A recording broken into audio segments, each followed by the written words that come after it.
Well, hello there, Pine Hills Kendallville Church family. It's Pastor Marc coming to you with 3 important updates, things that I want you to know ahead of this Sunday, August 30th. The first has to do with communion, the second has to do with COVID-19 safety and awareness, and the third is really exciting. Please stick around to the end of this video for this, a Beyond update. Our Beyond team has some exciting things to share this Sunday.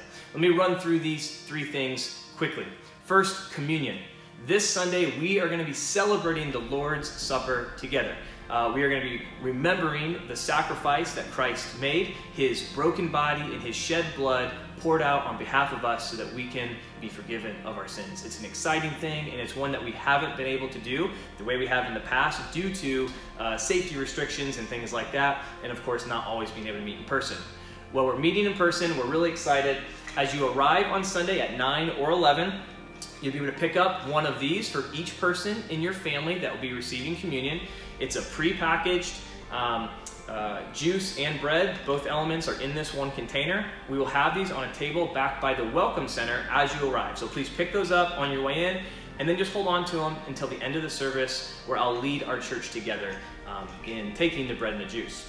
Now, if you're going to be watching online, we want you to participate as well. You're not going to come in and get this, but now, between today and Sunday, prepare on your own for communion. We didn't want to surprise you or spring it on you on Sunday. So between now and Sunday, go out and buy a small loaf of bread, buy a thing of Welch's grape juice. If you don't want to go out and do that, a cracker would work, a wafer would work, a graham cracker would work for bread.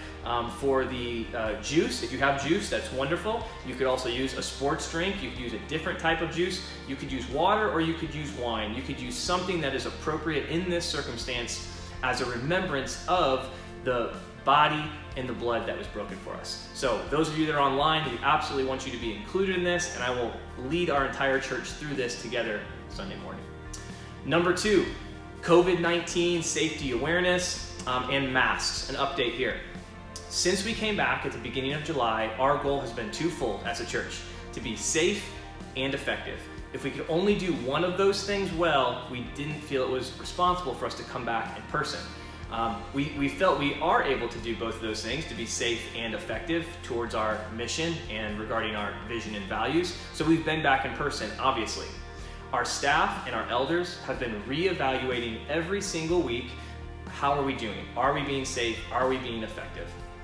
Here in a couple weeks, we are working on bringing back our PH Kids Sunday morning ministry. It'll be during the 11 o'clock service. We'll give a separate announcement for this when we have a few more details ironed out. But as we've been evaluating our kidsmen, staying in line with what the schools are asking of our kids, we realize a segment of our kids in kidsmen will need to wear masks in kidsmen. We realize there's a disconnect there, where if we're asking kids, all of them, if you're in kidsmen, to wear a mask, but we're not necessarily asking the rest of the church to do it, we're kind of leaving that up to you. I had a conversation with our elders just yesterday, and we spent time praying and discussing this and what is the best path forward to be safe and to be effective. And I know all these decisions are touchy and personal, and they just strike a lot of different chords. And so I appreciate the church being gracious and realizing these are hard decisions for our leadership. The decision that we've decided is that we are going to ask for the safety of everyone at every age coming to church on Sunday mornings, 9 or 11 in person, that you wear a mask. Wear a mask.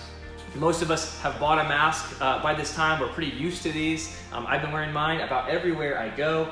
So please wear a mask as you arrive. And then please keep it on your face, nose and mouth, for as long as you are not able to socially distance, to keep that 6 feet apart. If you need to remove it when you're in a position where you can be socially distant, when you're seated in worship, that's totally up to you. We're okay with that.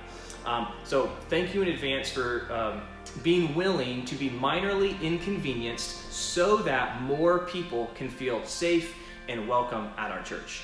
Paul actually talks about this in 1 Corinthians 8. You can look this up if you'd like to read. There's a conversation about what to do with one specific issue. And what Paul says, without going deep into it, he says, I'm willing to let go of some of my rights so as not to become a stumbling block to other people. And so in that same spirit, in the spirit of loving our neighbor well and creating an environment where we as believers always want to put other people ahead of ourselves, ahead of our own preferences, even ahead of our own comfort, we're going to be doing this wearing masks to be a more inclusive environment so that more people can come and take part in worship. Number 3, and this is a really fun one, a really big one. Thanks for sticking around for this, our Beyond update. If you don't know what this word beyond refers to, we've had a Beyond team for about 3.5 years. In this verse, or the word beyond for us comes from a translation of the verse Ephesians 3:20. You can go and look that up, but it talks in there that we serve a God. He's writing about a God that we serve who can do immeasurably more and abundantly beyond all that we ask or imagine. Specifically, what we've been praying about as a church for the last 3.5 years is for God to provide for us in an unimaginable, unexpected way a permanent home for our church. Now, we haven't bought any building, we haven't bought any land, so don't get too excited yet. But we do have some exciting updates to bring you, the church body, our church members, and church attenders. We want to bring you into the conversation and into the journey. Our Beyond team and our elders have been doing a lot of work behind the scenes, investigating and praying and doing a lot of due diligence on some different opportunities. We're going to bring you up to speed on all of that on Sunday. We're actually going to take a 1-week break from Philippians because I feel this is such an important message that's going to require 100% of our church to get behind. We're going to hit pause on our Philippians series. We're going to spend some time looking at this passage from Ephesians, what it means specifically for our church, and for this prayer that we've been praying for 3.5 years that God would give us a building. Not so that we could establish ourselves, but so that we could be more firmly rooted in this community and so that we could be more effective as we bring and build and send. A building is a wonderful place, but we see it as a tool for ministry that will make us more efficient and effective in the calling God's given us to be here in Kendallville. So those are the updates. Those are the 3 things, communion, masks, and beyond. Thank you for receiving these well.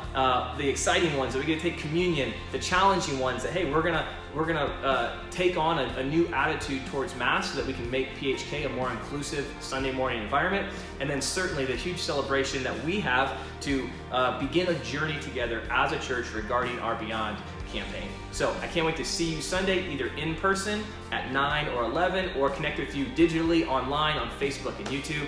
Have a great day.